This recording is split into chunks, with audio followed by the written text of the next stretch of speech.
Taylor Rooks, of course, you know her from Take It There with Taylor Rooks. And Taylor, thanks so much for joining us today. Well, thank you for having me. Such a nice intro. No, I'm excited to be here with two people I have loved to work with, and it's great to hear y'all's voices and see your faces. Obviously, your work at SNY is at least where I became familiar with you. You worked with Moose there, and I'm curious because you really took that role at SNY and ran with it. You know, you started doing this podcast where you got every huge NBA player. You were making news from that podcast, and I have to imagine once you decided you wanted to leave local and go national, you probably had a lot of options. How did you decide about going to Bleacher and starting Take It There with Taylor Rooks? Yeah, well, I really wanted a place where I could have somewhat of a continuation of the podcast I was doing at SNY. What really intrigued me, about going there is I could have a vehicle that was mine. I could sit down with athletes. I could have long form interviews. I had so much creative control over it. So it was really is there going to be something I can have that's mine, that I can steer, that can be about more than just, hot takes or asking them what's happening right now. I really wanted to be able to dive into, their lives and who they are, what makes them tick and all these different things. And, Bleacher is just really that perfect intersection of, sports and culture and society and fun. And it's just a blend of so many different things that I wanted, my content to be. So it just was a perfect fit. Taylor, what you mentioned about what you want your content to be, your experiences early on, how did it lead you to being the broadcaster, content provider you are now? Yeah, I would just say I've always loved people. I have never met someone I didn't like. Even if it's someone who's unlikable, there's one thing I can find that I liked about them. I love talking to people. I love having conversations. Stuff like that just really makes me happy. And I think just my experiences with people have led me to, want to have these long conversations with others. I always say, yes, I'm in the sports business, but I feel like I'm actually in the people business. I think there's just something really powerful and special about being able to sit down with somebody, them trusting you enough to sit down with you, then trusting you enough to be open with and tell their story too. So I think all of those things just kind of accumulated to, wanting to have a career that was about connecting, with others. I had just said this in an interview I was doing, I really feel like what people are good at and what their gift is aren't the same thing. I think, someone could say, I'm good on air, or, I'm good broadcasting, I'm good on TV, but I feel like what my gift is actually connecting to other people. And so I think you can be in a really happy space when you're able to have some synergy between those two things. And I imagine that the experience you must have had in the bubble covering the NBA playoffs would give you an opportunity to, make those relationships and have those very intimate moments because you were one of so few who got to experience that. How did that define maybe your career to this point, or you as a reporter at this point? How career defining was that experience? Totally. The bubble was just insane. In years to come, when people are talking about the bubble, there's such a small amount of people that will be able to tell you what the bubble was even like. It's wild that we were all even in Orlando for those months. You know what I mean? And it's crazy because that's a very true, immersive, journalistic experience. You're on this campus for this extended amount of time. You'll be sitting down and eating, and then you'll just see LeBron James drive by on a bike. And then you're whoa, this is this huge summer camp with the best athletes in the world. And we're getting to ask them questions. It was I woke up, I went to a practice, I went to a game, I did interviews, I went to another game. It was insane. But it was really cool because there is something to, having these players recognize you and have this familiarity. And some guys who I never met would be oh, she was in the bubble. This is somebody I saw their work. I was around them. I'd be more inclined to, do an interview or build that relationship. So it was just a really nice place to be. And of course, it was history making and the way that players decided to take a stand. And it was just an intersection of so many different things. And it's far and away my favorite thing I have ever done so far in my career.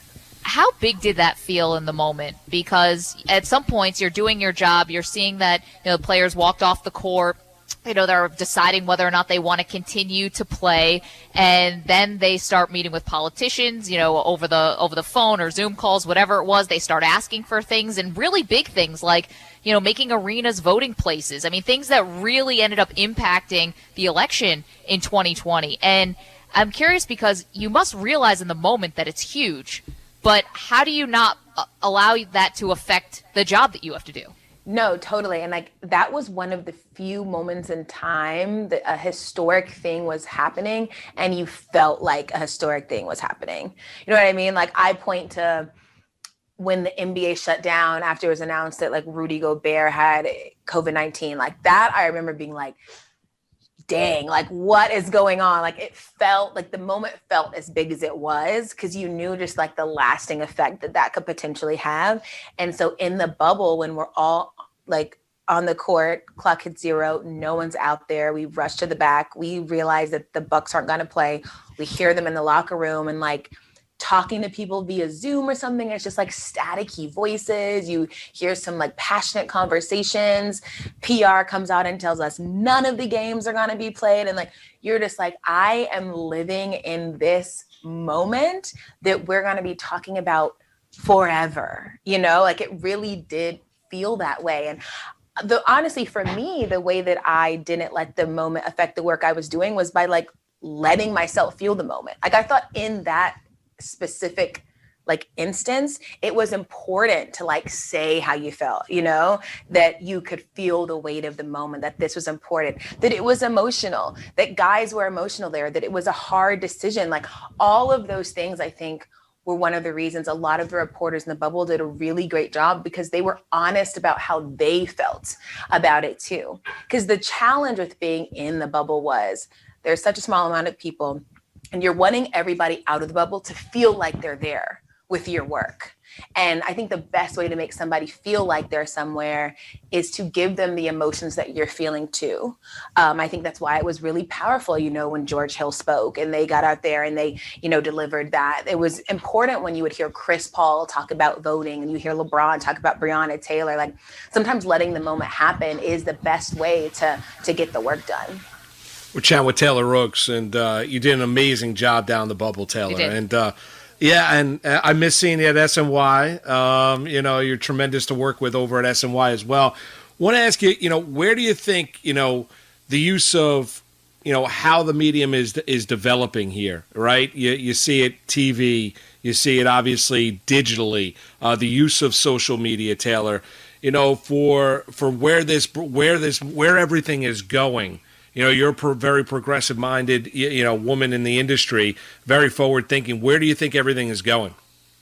I mean, I think it's going right here on the phone. Like at this point, growing up, right, you think, okay, one day, like I want to be on TV, I want to be doing interviews, and all of that is still cool. I'm not knocking TV at all.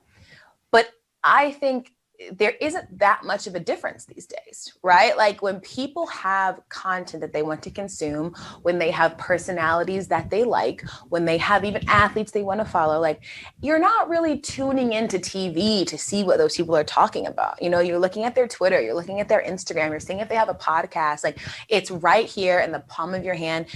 With your phone, you can tailor the information that you want, to your interest, the people that you like, all of that stuff. And I believe that if something is good enough, it will be everywhere. Like it will be on TV, it will be on social media, it will be on, all the apps, all of those different things. Like, so I think that's where it's going, this like mobile journalism, this journalism that can follow, wherever the viewer goes, wherever the consumer is. You can't carry around your TV, but you can carry around your phone. So to me, that's kind of the direction. And one thing, and I'm sure you guys feel like have experienced this too, now I think sports journalism is a bit more personality driven. So you're going after the people you want to hear from, right? The people you want to know what they're talking about. So it's weird. It's definitely shifting a lot. I think we'll just continue to shift a lot more. Taylor, for young women now that are looking to break in the industry, what advice would you give them? I would say dedicate yourself fully. Like, in my opinion, this is not like a half in, half out type of industry. There's going to be things you don't like about it. There's going to be things that you hate about it. There'll also be so many things that you love about it, as well. But you have to really do it because you love it, because you can't see yourself doing anything else. I'll never forget, somebody told me to do it out of love and never for it.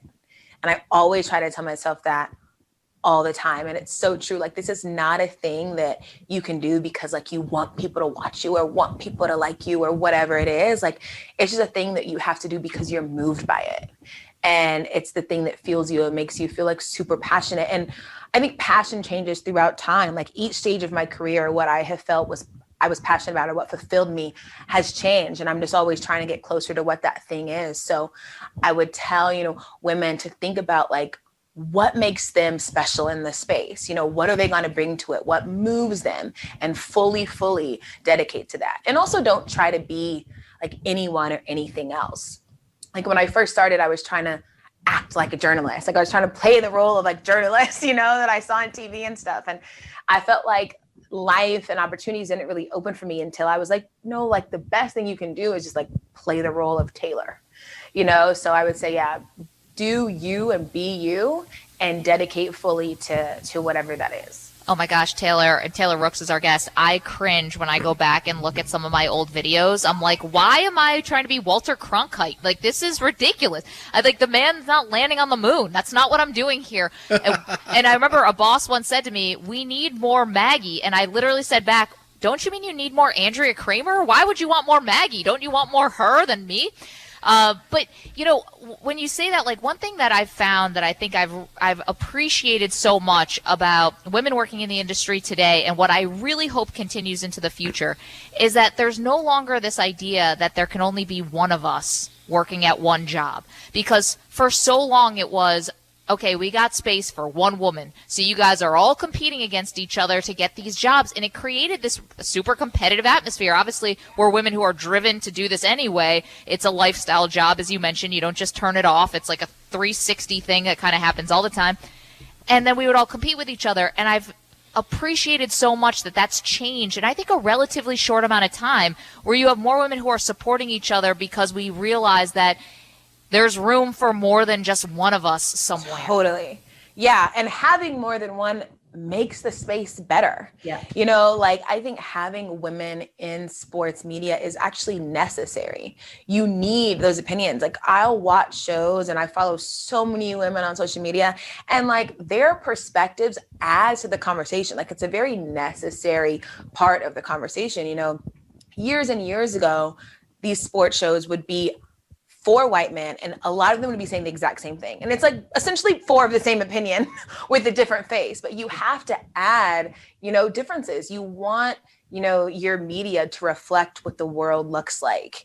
And we are half of the population. So it's just kind of funny sometimes when people act like women in sports is like a caveat, like it's a niche. It's like, no, like we're literally, there are as many of us as there are of you. So I think that's important. And another thing, going off how happy it makes me to see so many women in the space is whenever I see a woman doing this, I know she is so, so good because I know she had no other choice but to be. Yeah. Like, a lot of the time, women are very overqualified for their positions because we can't be mediocre. So women are putting out some of the best work. It makes me so happy. And I just think it's great. And I think it will continue to, hopefully, right, continue to have more and more and more. So it's the point where we aren't saying, women in sports. I've never, ever heard the term man in sport, like ever. So the goal is eventually to not even have to say that, and I'm sure like there's so many times like people see you as a woman first and a journalist second, right? It's like you are defined not even by being a woman, but defined by not being a man. And I would hope that changes eventually and hopefully soon. Taylor, I want to ask you, what is your next step? I mean, you're great at what you're doing now. What do you want to continue to do? You mentioned that earlier in the interview that, taking strides to where you want to eventually be, doing it all out of love. What's the next thing that Taylor Rooks wants to do?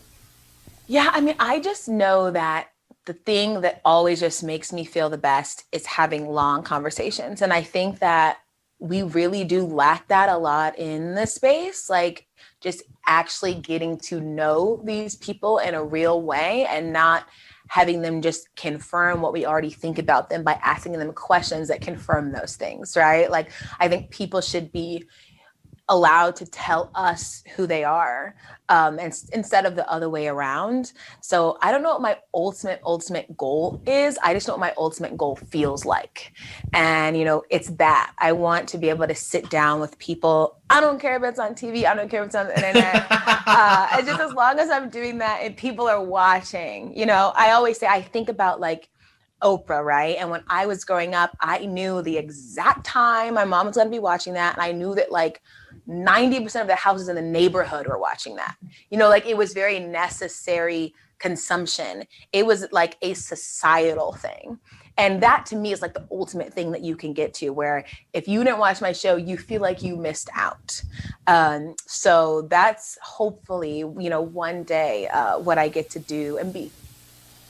Taylor, thank you so much for I got one more this. for Taylor before, because Taylor, we used to talk hoops all the time at SNY. So I got to ask you, are we on a collision course in the NBA of it being a healthy Laker team with LeBron and Anthony Davis against the Brooklyn Nets in the NBA Finals? Do you think that's how it plays out? I think it does play out that way. And I just want to say it is very hard for me to envision somebody being able to beat KD, Kyrie, and James in 7 games. I just do not know how you could do that. How do you stop them, Taylor? How'd you just beat Harden at this point? I mean, honestly, KD on his own, it's like, how do you defend Kevin Durant? Like almost every player I've asked, like, who's the hardest to guard? They're like, oh, it's KD, because you can't. Like, I just don't know how you stop him. So I do think it will end up being Nets Lakers. And again, I don't know how you beat the Nets in a series, but I hope it's a great series, and I'm excited to watch it. Well, Taylor, I've been trying to get it's James Harden for MVP. I've been trying to convert Moose to come to my side here and see the light that no matter how it ended in Houston, I was on first off, I was on Embiid, then he goes down to injury. Then I was like, it's going to be LeBron, then he goes down to injury. So now guys are falling by the wayside. I just didn't love the way it ended for Harden in Houston for those 5 or 6 games in this year. I don't know how you can make him the MVP of the league, Taylor. No, I'm with that. I mean, but there you go. Taylor's on my side. Yes. It would be such a great story. And I think we all know so much of this is narrative driven. I mean, that's just the truth. It's very narrative driven. You could argue if it wasn't narrative driven, LeBron could have at least 2 more MVPs, so the superior narrative will win out. I know. And I think by the time we get to the end of the season, that narrative will be James Harden. Look at the turnaround. He resurrected his reputation and carried the Nets to the number 1 seed or whatever they end up getting. We'll see. Hey, I'm with either one. I'm with it. I just want a good pick. Taylor, thank you. We love Take It There again with Taylor Rooks. We appreciate your time, and we love following your career, so we can't wait to see what's next. And we'll talk to you soon. No, thank you both for having me. This was a joy. Amazing to talk to you both. And happy Women's Month.